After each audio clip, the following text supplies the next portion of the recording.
To the Social Media Management Certificate webinar. I'm joined today by my co-host and one of the core faculty members for this program, Meg Cohen. She'll start off the presentation just a little bit. I want to give a few cursory things before we start. There should be a questions box where you can type in your questions as we go along throughout the presentation. And at the very, very end, we will have a live Q&A where both myself and Meg can give answers to your questions. My name is Julia McGinn. I'm the enrollment manager for this program. And if you have any questions about tuition or funding or enrollment or applying for this program, just let me know. But in the meantime, let's start off with the core basics of the program. Meg, take it away. Thank you, Julia. Hi, everyone. Thank you so much for taking the time out of your day to join us and learn more about the Social Media Management Certificate to see if it's the right learning experience for you. This is a really, really interesting time for social media in particular. It's been a part of our lives for going on a couple of decades now, but now more than ever, social media is so integral to everything that we're doing. And, if you have this extra time to kind of expand your learning and you're interested in social media and communications and how to hone those skills and really kind of take advantage of that increasing conversation that's happening online, then, this could be a really great learning experience for you. Next slide. So I'm Meg Cohen. I am, as Julia mentioned, I'm a faculty member of the certificate program. I'm also a very proud Hoya alum. I have my master's degree in public relations and corporate communications from the Georgetown School of Continuing Studies.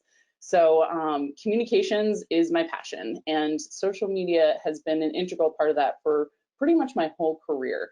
I've always thought of it as a holistic part of a whole communications approach, and that's the way I like to teach it when I teach the capstone course, which I'll talk about more later in the presentation. I have a lot of experience teaching students. I've been doing it for about the last 5 years in this program. I must have worked with over 300 students at this point. And I've also worked with our master's program students as well. So I bring a wealth of experience personally and also as an educator to this experience, and I love working with students and learning from them as well. Next slide. So today I'm going to take some time to talk through marketing communications as a whole at Georgetown. Just as I approach communications holistically, I want you to get an idea of how we think about communications at SCS. And then we'll dive into the certificate itself, what it looks like, get into those program details, and then, as Julia mentioned, we will get into the Q&A and answer anything that I didn't cover that you really want to know to make sure that this is the right learning experience for you. So the Social Media Management Certificate, as you might have seen on our website, is one of several learning options in this area of marketing communications that are available to you. The great thing about the Social Media Management Certificate in particular is that you can complete it in 2 weeks doing the intensive option, or you can stretch it out and do it as you can over 2 years. As you can see, the other options do have a varying amount of time for you to do it, but the thing that unites them all is, that strategic approach to communications, really thinking about what's happening now in the industry, and also the flexibility to really kind of fit it in on top of everything else that you're probably juggling right now. If you're a parent like me, childcare is very different these days. Work is still something that we're doing, even if we're doing it from home. So, all of these programs are designed with the working professional in mind and making sure that this is something that you can fit into your life. Next slide. In addition to the certificates, I mentioned that I'm a very proud alum of our public relations program, and that is one of 4 degree programs we also have at Georgetown. So this is just to show you the depth of communications expertise we have at our campus, that, students are getting certificates, but they're also taking an even deeper dive and getting that master's degree in this area of expertise. Next slide. So the certificate itself, this is why you're here today. Now that I've given you the bigger picture of who we are at SCS with marketing and communications as a whole, with this certificate, you can see that we have a number of learning outcomes that we've designed this whole learning experience around. Making sure that you know how to navigate those leading social media platforms, developing those comprehensive social media strategies. And that's something that is very important. While you will take a deep dive into the tactics and the how-to, so this is really great for people who have sort of an instinctive level of experience with social media, but want something more formal. We do get into that strategy part, right? And how can you take a leadership approach when implementing social media for your organization, or maybe you're an entrepreneur and you're trying to get your business started. Implementing those social media campaigns to achieve, that what you set out to do with your strategy. Thinking about your communications plans across platform. Like I said, I take a very holistic approach, and as do the other faculty in the program, and that social media is just one aspect of communications, and it's a very important aspect, but it does need to connect to everything else. It can't just stand alone. And as is always important, that compelling content. This is probably what we think of most, right? Things that go viral, things that people remember. That one post, the Oreo, you can still dunk in the dark when the power went out during the Super Bowl. There's a lot that you can learn in this program for that. And then, of course, the fun evaluation part. How do you know that what you're doing is working? Well, through measuring and calculating your return on investment for your social media efforts. Next slide. One thing that I think is important is, I certainly have my own perspective that I think this certificate is extremely valuable, but I want you to hear it from other students as well. This is a student that I actually had in my capstone course, and he works for the Army National Guard, found this experience to be really, really valuable. And then next slide. This is another student who, isn't on the government side, but is working as a marketing coordinator, and, used this certificate to leverage a new position at work. So that's something else that we find a lot of students find valuable in this experience, is that it really helps them get to that next level. So if you really do want to take that deeper dive into social media, maybe there's a position at work you've got your on, maybe you're looking to make a pivot in your career, this is a really great way to do that. Next slide. So just to take a deeper dive in the curriculum, there are 6 required courses in the certificate, and you have up to 2 years to complete it. So as I mentioned before, there is some flexibility. You can get it done in as quickly as 2 weeks, or you can stretch it out over 2 years, whatever works best for you. We measure the credits as continuing education units, and that adds up to 48 contact hours. So what that does mean is that the expectation is, over the course of the certificate, you're going to spend about 48 hours doing the work. So that is, whether you're doing it online and you're working through the online content, or if you do the intensive version and you're on the screen in the live sessions with folks online. Normally we do it in person, but thanks to COVID, we're doing that all online. And those 6 courses, as you can see, are listed here. We don't necessarily recommend the first 5 in any particular order. This is the order we give them in, and is the way the program has been designed. However, I've seen students mix and match based on timing. The very important thing, though, is taking capstone last. So that would be the culmination of everything you've learned in the program. And it would be very important to have all those building blocks and that foundation of the previous 5 courses before getting to that capstone course. Next slide. So why this certificate? Some people have asked, what makes this one stand out from others? Why would this appeal to me? I think there's a few things that we've noticed compared to other comparable learning experiences around social media management. One is that we take a very applied approach. And so this is that, you're thinking about how you're going to take this and use it at work the very next day, if that's something that you can do or that you are actively doing, that it's less theoretical and much more that, okay, how can I use this in the moment? How does this make sense for me? How can I take this back to my organization? As I mentioned, I am a faculty member in the program. I, along with other folks, I'll, highlight some of the folks who are teaching in the program right now. We all work in industry. I work at Georgetown SCS full-time, and that has involved managing several of our SCS-related social media accounts over the past few years. And before that, I worked in the association sector and really used social media to leverage, a sense of community across volunteers. So, these are industry faculty that are bringing that personal experience to it, as well as having that experience in working with a variety of students. The class size is also relatively small. We cap our classes at 30 to 39. And what this means is that our faculty are interacting with the students one-on-one. I will say that I give a detailed comment on every single submission that students give in the class. I'm always thinking about how you can make your plan come together better, which is what the capstone part is, and I'll talk about that in a second. And I'm available for one-on-ones, right? To chat through something, set up a half-hour appointment to talk through it, make sure you're on the right track. So it's very much that interaction with the faculty that you can get, that it's real time, that they are there, they're available, and highly, highly responsive. So as you can see there, that's the assignment, evaluation, and feedback. And that curriculum is tailored to employer needs. So if there is something that your employer wants in terms of the social media plan, because that is your capstone deliverable, we give you a framework, but I try to keep it as broad as possible to make sure that it's something that's useful for you. So students come in and their plans do have the same required components, but they have very different formats, have very different cadences, depending on what they think is most valuable for their organization. So that's something that you can take out of this certificate, bring it back to your boss and say, here's this full plan that I put together. So particularly if you're asking for your organization to pay for this certificate, they get a huge return on investment for that as well, that you put together a comprehensive plan that's ready to go and implement right away. Next slide.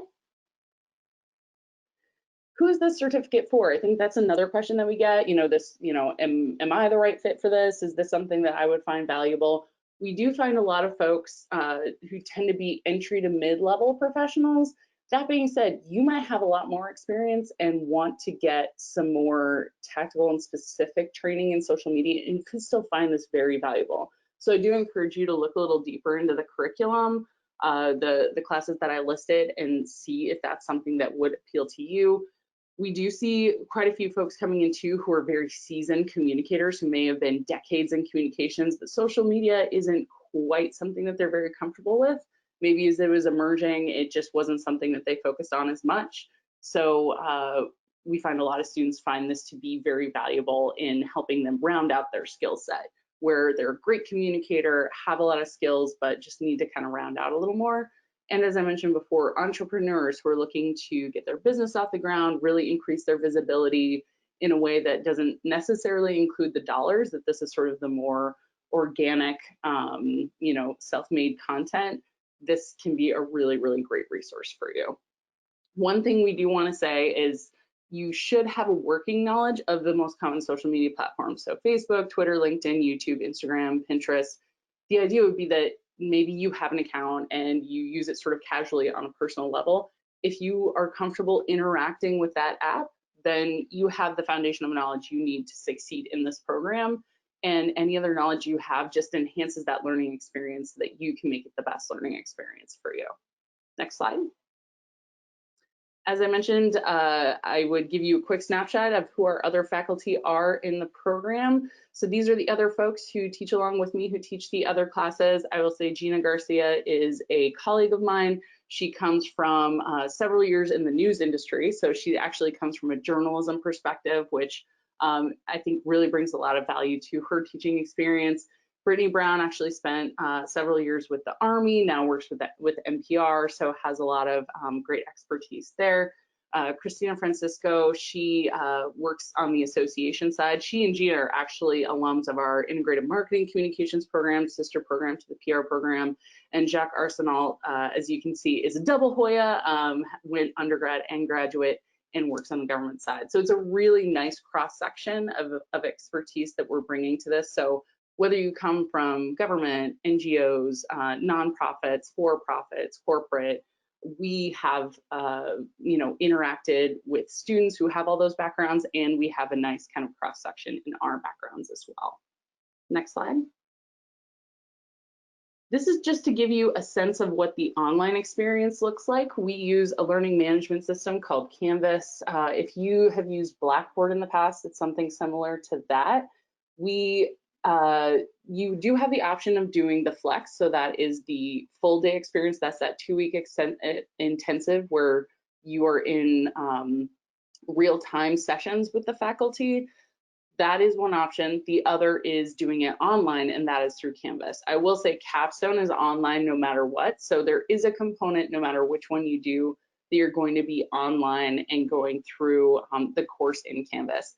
Great thing about it, it's very user-friendly. We have a ton of tutorials to kind of help you ramp up. You know, if you've never taken an online course before, I've gotten really great feedback from folks that this is very intuitive, that they find it very easy to kind of figure out how to navigate it. And again, your faculty is always there to help. You know, we're really quick on answering questions. You can ask all your questions actually through this system. I have it hooked up on my phone, so I get app notifications on my phone. So real time, I'm helping students, because I know if you're trying to get through course content, you know, at 8 o'clock at night, I want to be there to help you and try to get you to move forward as quick as possible. The tech support is also fantastic. It's 24 hours. They can always help you, even if your faculty member isn't available. As you can see, we do have the ability to do Zoom conferences, web conferences. Some of the faculty might have a session where everybody gathers at the beginning of the week, because each online course is a week, and then the capstone courses are 2 weeks. I'll give you a quick snapshot of the schedule upcoming so you can get a sense of when it's happening and what that timing looks like. But I do have to say, I really think that the interface with the online course experience is great. And, you know, as a faculty member, I like to try to make it as interactive as possible. All right, next slide. So as I mentioned, here is the course schedule. We are offering both the flex option and the online option at least once every semester. So, you know, of course, we have that academic mindset that you're doing it in the fall, spring, and summer. Our next flex option is kicking off this month. So you could start the program in October. You could wait until the spring, where we offer it online in January, and then that flex option in March. So this is all on the website as well. I encourage you to go to ses.georgetown.edu to get a closer look. This is just kind of a quick snapshot to show you that we do have all of these options going. Once we come back face to face, the flex becomes in person in that classroom, very interactive. But I know that we worked really, really hard to make that Zoom experience where it is online and you're in front of the screen. It works really, really well, and we've gotten great feedback on that. Next slide. So here's the rest of the schedules. As you can see, the flex option is basically running those last 2 weeks in October, and then the online capstone does take place over 2 weeks. Again, just to circle back on the time investment, if you are doing the flex option, you're doing about 8 hours. So that's that 9 to 5, you're getting those 8 hours and you're doing it all the way through. So it's 1 week for each class, 5 days, Monday through Friday. And then you spend the next 2 weeks online doing the capstone course. And the capstone course is meant to be about 18 hours or 16 hours, I'm sorry. So it's about double what each of the individual classes was, if that makes sense. The capstone, you're doing a lot of the work on your own, and then submitting pieces of your plan to kind of build to that final product. So you're getting tons of feedback as you go, and each piece builds upon the other through that capstone experience. I will say the other classes have kind of a mix. Some of them have quizzes for the online option. Some of them have activities to kind of help you apply what you're learning real time, give you some deliverables coming out of that. But I will say you finish the capstone program with a finished social media plan that is ready to go out the door. And it's basically tailored to whatever you think your organization needs, and that client is totally your choice. You know, I might give some guidance as the faculty member, but it is completely up to you which organization you focus on and create a plan for in that capstone experience. All right, so I think with that, I'm going to hand it off to Julia to talk a little more about you know, there's the time investment and then there's the money investment and the other aspects there. All right, so hi everyone, back to enrollment and the nitty-gritty stuff. So this is the breakdown of all the classes that you'll be taking. They're kind of broken down by price, which is akin to how many hours you'll be spending in the class. So you'll see that the capstone takes up twice as long, therefore, twice as much as the rest of the courses, for good reason. The total tuition is $4,794. We do have some options, which we'll get into in just a sec, for the funding. We have a couple different options if you're interested. The most popular is the interest-free payment plan. It's 4 equal payments of 25%, and that's if you have $4,000 or more worth of classes in your shopping cart. And it's broken down into the first month, though, so right when you register, about 2 weeks afterward, you'll get the first invoice, which is 25%. Then every 30 days thereafter, you'll get another 25% invoice. It's the most popular, again, interest-free. And the way to register is pretty simple. It's just like online retail. You add the courses you would like to a shopping cart, check out, and you're enrolled. That's it. And you can go course by course. Some people do that where they'll enroll in one course, take it, and then right before the next course starts, they will enroll in that one. That does break up the payments a little bit more into 6, and that's perfectly fine. Lots of people do that, but we always recommend trying to register at least 2 weeks before a class starts. And that's just so you know that there is room in the class for you. And just in case if there's too many people, if there's a wait list, you're not on the far end of the wait list. So just so you know that there's room and you won't be number 10 on the wait list when that happens. Everyone will also be getting a slide deck, so you'll be able to click on these links as you get them.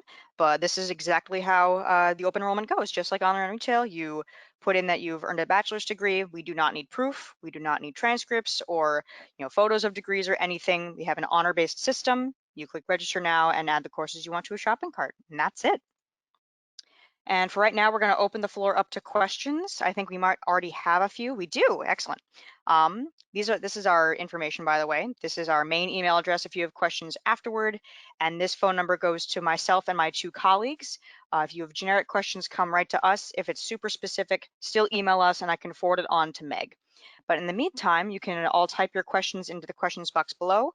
We're going to start off with Monica Parsons. What does a typical day with flex learning look like? Meg, do you want to take this one? Sure. I would say it does depend on the faculty member because they're each kind of tailoring that learning experience based on the content that you're going to cover. But it, like I mentioned, it will be that 9 a.m. to 5 p.m. Screen time. So, of course, with breaks mixed in, we definitely don't want folks nonstop in front of the screen for 8 hours.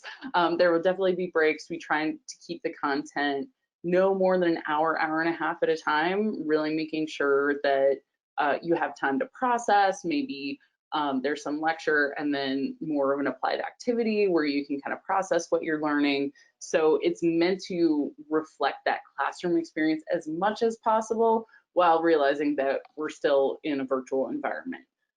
So I would say it is very much unique to the faculty. Some like to use the chat for more interaction.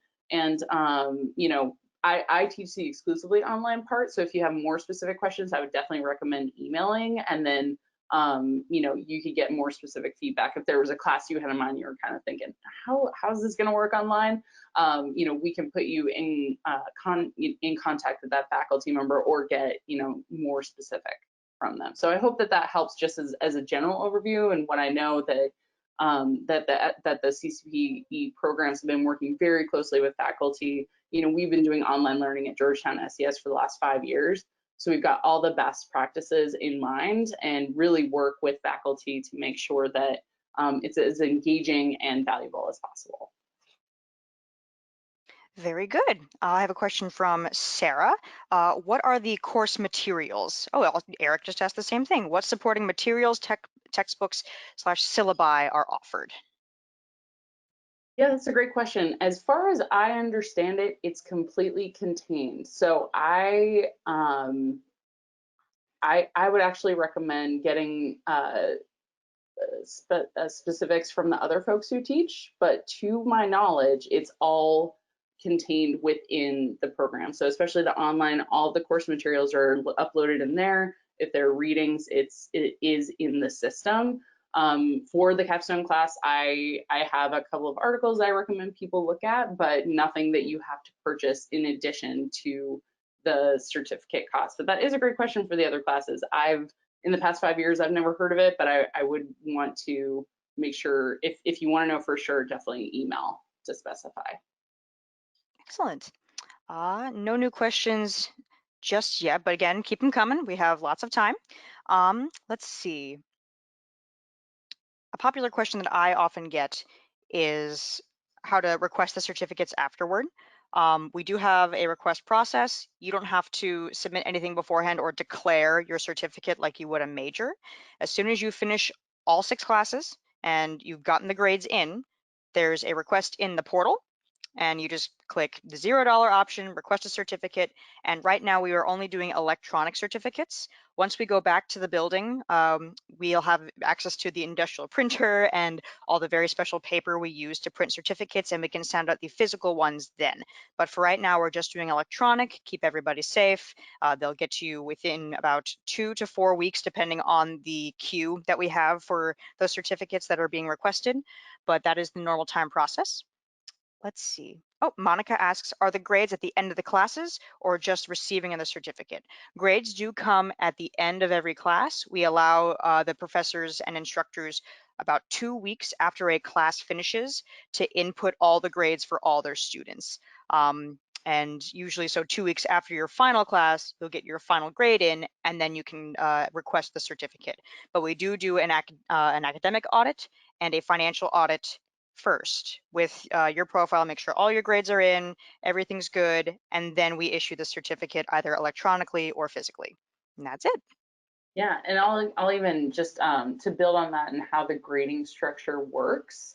This is very much a certificate that is put together with academic rigor in mind. That being said, it's very much a pass-fail sort of grading. So the grade system is successfully completed or did not successfully complete. Within the course, there are ratings. I do number ratings, and it's just that you need to get at least a 70% to finish the class. But the way that I do approach it is very much about students making the effort, submitting all the required components, and as long as that effort is there, then that's how the grade is implemented. So it's not as much of what you would expect in, say, a college course or a 4-credit course. It's a little more flexible that way. So just to kind of clarify how that works as well, because I know I've gotten questions about that in the past. It's very good. We also have, let's see, Melissa Kent asks, when you say working knowledge of social media platforms, she uses Twitter every day, for example, but to be honest, has no idea what Pinterest is. So does that matter? Is it only the main social media platforms where it's more marketing, or should it be a working knowledge of every platform like Snapchat, Pinterest, etc.? So that's a very good question. Yeah, that is a really good question. I would say if there's any social media platform that you're fairly active with, you would be fine. And if there is a platform that you want to dive into, I know students have signed up as part of the class experience and just thought, hey, we're talking about this in class. Let me sign up and just kind of take a look around like a sandbox, see if it's something that could be useful. I mean, if you're coming into this and you know that Twitter is what your focus is going to be for, say, the plan you want to put together as part of the capstone experience, great. Maybe you would recommend thinking about 1 or 2 other platforms, but that's completely up to you. I think, yeah, if you're really comfortable with at least one platform, then you have a sense of, okay, how does social media work? What are sort of the official and unofficial rules of engagement online? Things like that, where you kind of get that nuance, and it makes the learning experience that much better. So I hope that helps answer. I mean, if you're comfortable with Twitter, I would say you will be fine in this certificate experience. Very good. Let's see. Eric asks, on the online schedule landing page, there is a date range for each module, but on the specific course page, it only shows a single date, e.g. October 19th for these dates. So that's actually part of the traditional asynchronous online sessions. There's 2 different options. So there's the asynchronous, where it is purely online, no live Zoom sessions or anything, and that usually will say a range of dates with no days of the week listed. And that will be just you log on when you can, you do the work when you can, you turn things in by the professor's due dates. It's mostly due date based. And that's it. So there's no specific times to log on. If there is just a specific day, then that might be part of the flex learning option where it is the intensive program, where it is specifically you log in for this many hours on this date, and then you're done. So it might be a different section. There should be 2 sections per course. So usually the online section where it's 1 week, maybe 2 weeks of loose days with no times or weekdays scheduled, or that singular day where you are there for that full 8-hour session with breaks and everything, but then you're finished with the class. So it might depend on the section. If that answers your question, great.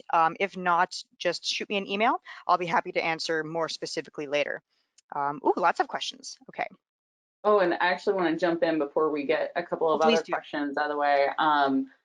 And thank you for clarifying, Julia. I didn't get too much into the online, which is the first 5 classes are a week where you have a week to pretty much complete the course.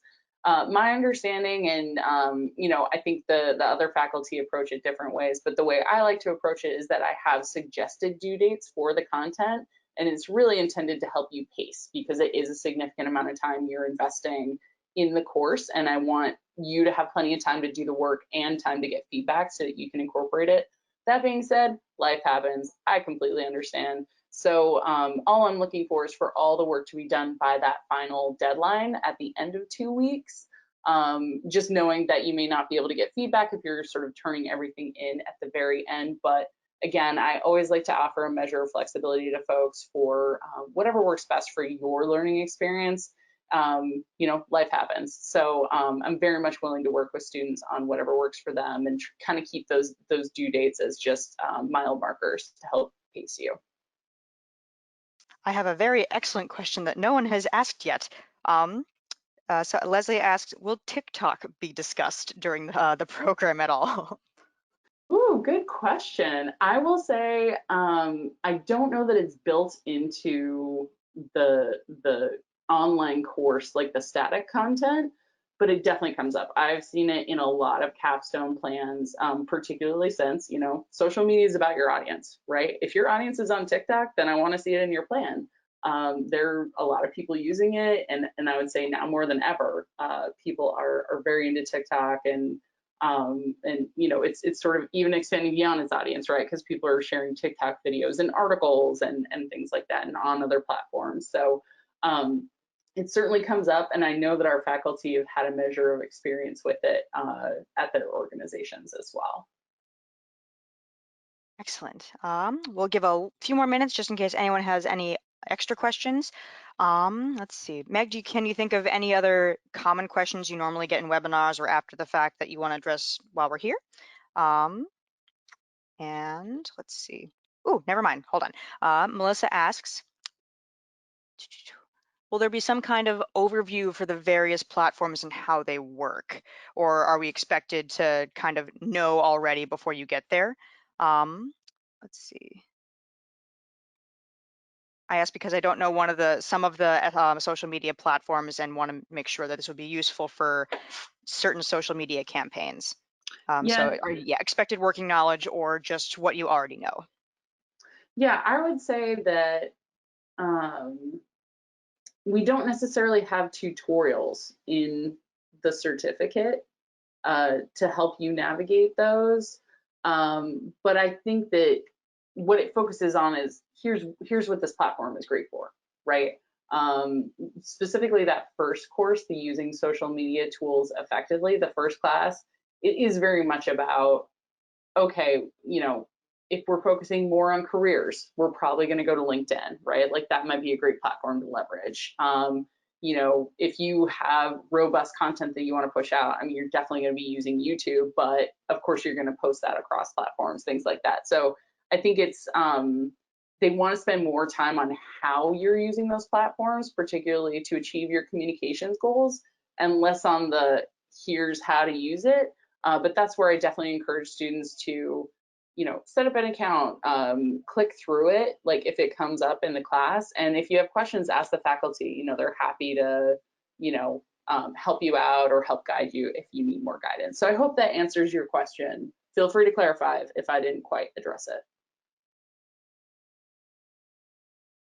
Nope, that looks good. I think I just answered the question for Monica. She asks if during the flex learning dates where it's the intensive format, will any assignments on the singular Mondays using social media tools effectively class in flex learning be due that very day or at the end of the week?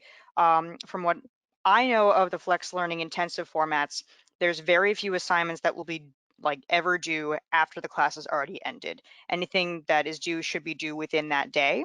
So there's very few post-class assignments. Most of the work will be done during that class. It'll be very participation-based, discussion-based. Any assignments or work will be due within that class day from 9 to 5.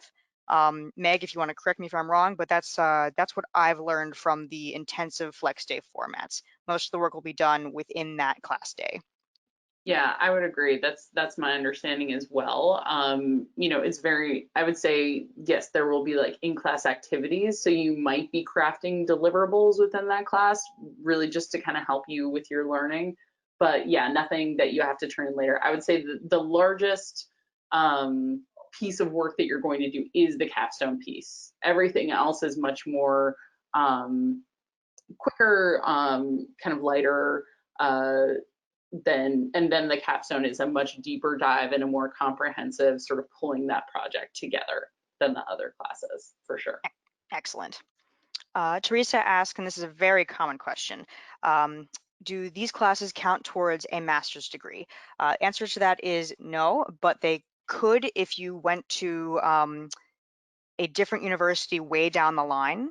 I know that it's much harder to equate non-credit programs to a credit class, but there are some institutions, and sometimes within Georgetown, usually not immediately just because we know our own curriculum and we made these completely separate from each other. Non-credit classes like this just do not equate over to the time and intensity of classes that you'd be doing for credit. So they are specifically marked as non-credit. But some institutions might see that you took this entire program and maybe equate all 6 classes you took into 1 or 2 credit-bearing courses based on the curriculum and time that you took these classes. So this is, oh goodness, Meg, how many hours is this program in terms of CEUs or hours? 48. 48. So they might see that this is 48 hours long. This, you covered all of these specific things. You have a giant final project at the very end, and they might equate that into one of the beginning social media management courses for a master's, or maybe 2, depending on what you did. So it depends on the institution, but these will not equate course for course, if that makes sense. But that's a very common question. We usually get that. So no worries. This is, oh, here we go. Jill asks, if I went with the online option, I would not need to be in front of the computer for a designated period each time of the day. Correct. The traditional online format where there are no times and no days of the week listed, they're asynchronous. So you can log on when you need to, do work when you need to. It's mostly deadline based. So just turn it in on time and you are good to go, but you can always schedule one-on-one appointments with the instructors or advisors if you need assistance. So that's a great option for anyone that's working full time. I did my entire master's asynchronous. It worked out great. So highly recommend. Either option is great, just depends on your learning style. Yeah, and I will say some of the faculty might offer an online session at the beginning of the week just as kind of an orientation, but it's completely optional, not required, and a recording is usually available. I opted to just go for the one-on-ones. By the time people get to capstone, they've like had those sync sessions, and I got feedback that they just kind of want to do one-on-ones. But yeah, I know some faculty really like to do that, and it works really well for their course to just have that quick session. So if you do want that specific time, you have it, but it's completely optional. Excellent. Questions have slowed down a little bit. We'll leave it open for just a minute longer. If anyone else has Yeah. anything else. Oh, go Well, ahead. and yeah, I wanted to actually elaborate a little bit on the credit piece. Please do. And Yeah, because we have gotten this question too, and it's certainly a conversation we've had frequently about, how this certificate relates particularly to our master's degree at Georgetown SES. We do see a number of students who get the master's degree and get the certificate as a way to kind of round out the skill set again. I would say the master's degree is much higher level and thinking more of the strategy realm, and the certificate is kind of that nice blend of where strategy meets the tactics. So folks who, maybe, like I said, have a lot of experience in communications, but really want to do that deep dive into social media, that's worked really well for them. But yeah, it's a totally separate credential and can't fold into the degree program. We have seen people take both though in the past. Excellent. All right, questions have slowed. If anyone has anything final, please feel free to email us at ccpeprograms@georgetown.edu. We also now have PDC, Papa Delta Charlie programs. They both come to the same spot, so no worries. And this is again, our main phone line. It comes to me and my two colleagues. Please feel free to leave us a message. We usually get back to people within the day, if not the day after. But email is always the fastest way to reach us if you have any extra questions. And if they're super specific to the curriculum or anything, I can always forward them on to Meg. But I think we'll leave the webinar here. Meg, any parting words or anything? I just want to thank everyone again for taking the time out of your day to, chat with us, learn more about the certificate program. I think it's really amazing, the folks who are extending their learning at this time. That's just really challenging for a lot of people. And I think, I believe very passionately in the value of education, and think that this is a really great investment if it's something that you choose to do and you think is right for you. But, again, thank you so much. Really, really great questions. And I hope to see you in my classroom someday, in my virtual classroom anyway. All right, everybody. Everyone will be receiving a recording of this webinar within the next few days. Have a great weekend, and hopefully we'll see you soon. Thanks, everyone. Bye-bye.